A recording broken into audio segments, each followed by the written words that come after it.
قسطنطنیہ مشہور رومی شہنشاہ Constantin the great نے آبنائے باسفورس کے ساحل پر ایک پرانی بستی کے خنڈر ہموار کر کے تعمیر کیا تھا۔ چونکہ یہ شہر دفاعی لحاظ سے بہت ہی مناسب جگہ پر تھا، اس لیے شہنشاہ نے اسی کو اپنی مملکت کا دارالحکومت بنایا۔ اس جدید شہر نے بہت جلد ثقافتی، تہذیبی، علمی اور مذہبی مرکز کی حیثیت حاصل کر لی۔ جس زمانے میں اسلامی اسپین کے سوا یورپ کے باقی تمام حصوں میں جہالت کی گنگور گٹائیں چھائی ہوئی تھیں، اس وقت اکیلا قسطنطنیہ اس تمام عیسائی علاقے میں روشنی کے مینارے کا کام دے رہا تھا، اور یہاں سے علم کی کرنیں پھوٹ پھوٹ کر مشرق و مغرب کو منور کر رہی تھیں۔ قسطنطنیہ 1000 سال تک مشرق و مغرب کے لوگوں کی نظروں کا مرکز بنا رہا۔ ازمنہ وسطی میں اس عظیم الشان شہر کو اپنی خوبصورتی اور رونق کے لحاظ سے وہی حیثیت حاصل تھی جو کہ آج کل پیرس کو ہے۔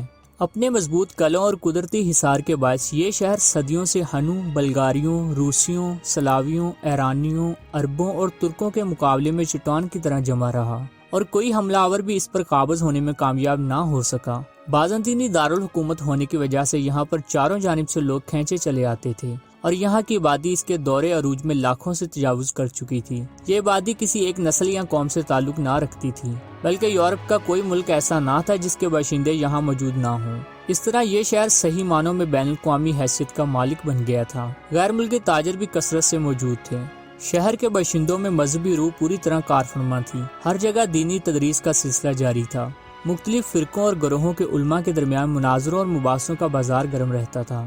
بعض اوقات یہ مناظرے زبانی بحث و مباحثے سے گزر کر مجادلے کی صورت بھی اختیار کر لیتے تھے، اور ان کے باعث مختلف مذہبی گروہوں کے درمیان مستقل عداوت قائم ہو جاتی تھی۔ قسطنطنیہ بلند و بالا عمارتوں اور رفیع الشان محلات ہی کی وجہ سے مشہور نہ تھا، بلکہ یہاں کے گرجے بھی قابل دید تھے۔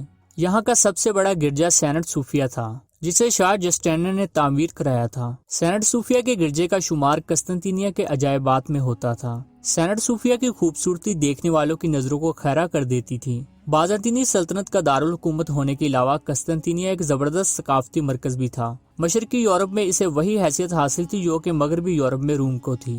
قسطنطنیہ کی یونیورسٹی یونانی ثقافت کا مرکز تھی۔ یہیں سے اطالویوں نے افلاطون کے فلسفے کی تعلیم حاصل کی، اور یہیں سے عربوں نے رومی قانون اور یونانی ثقافت میں کمال حاصل کیا۔ قسطنطنیہ نے دراصل دنیا کو دو ہی چیزیں دیں، رومی قانون اور یونانی فلسفہ۔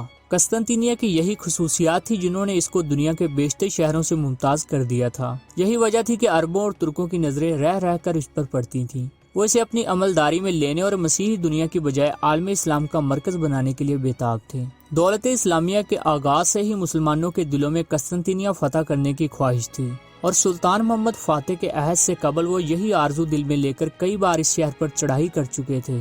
اس کو فتح کرنے کا خیال سب سے پہلے دمشق میں امیر معاویہ بن سفیان کو آیا۔ انہیں امید تھی کہ اگر یہ شہر ان کے ذریعے اسلامی مملکت میں داخل ہو گیا تو ان کی سلطنت کو اس قدر شان و شوکت حاصل ہو جائے گی جس کا اندازہ لگانا آسان نہیں۔ چنانچہ انہوں نے سخت مشکلات کے باوجود اپنے بیٹے یزید کو ایک زبردست فوج دے کر اسی غرض کے لیے ابنائے باسفورس روانہ کیا، جس نے جا کر قسطنطنیہ کا محاصرہ کر لیا۔ لیکن مسلمان بازنطینیوں کی زبردست بحری قوت اور آتش یونان کے باعث شہر پر قبضہ کرنے میں کامیاب نہ ہو سکے۔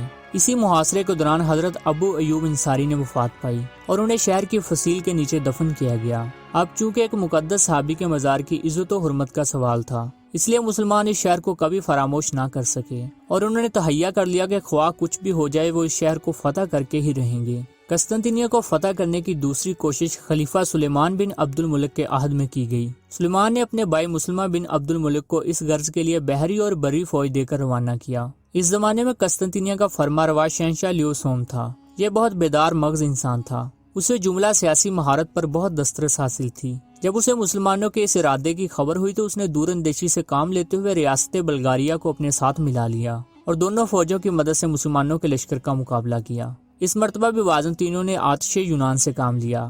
چونکہ مسلمانوں کے پاس اس خوفناک آلہ حرب سے بچنے کا کوئی سامان نہ تھا، اس لیے اس مرتبہ بھی مسلمان قسطنطنیہ کو فتح نہ کر سکے۔ یہ مہم عہد بنو امیہ کی فتح قسطنطنیہ کے حوالے سے آخری ثابت ہوئی۔ ان وجوہ کی بنا پر قسطنطنیہ عثمانی دور تک مسلمانوں کے حملوں سے بڑی حد تک محفوظ رہا۔ عثمانیوں کے زمانے میں سب سے پہلے سلطان باجد اول نے قسطنطنیہ کا محاصرہ کیا تھا، لیکن جب اسے ایشیائی کوچک میں تتاریوں کی پیش قدمی کی اطلاع موصول ہوئی تو اسے فوراً یہ محاصرہ اٹھانا پڑا۔ اس کے بعد سلطان مراد ثانی نے اس کام کا بیڑا اٹھایا، لیکن عثمانی بحری بیڑے کی کمزوری اور مضبوط فوجی قوت کی عدم موجودگی کے باعث اسے بھی اس مہم کو ادھورا چھوڑنا پڑا۔ آخرکار یہ شرف سلطان محمد کے حصے میں آیا اور اس نے اس شہر کو فتح کر کے مسلمانوں کی درینہ آرزو کو پورا کر دیا۔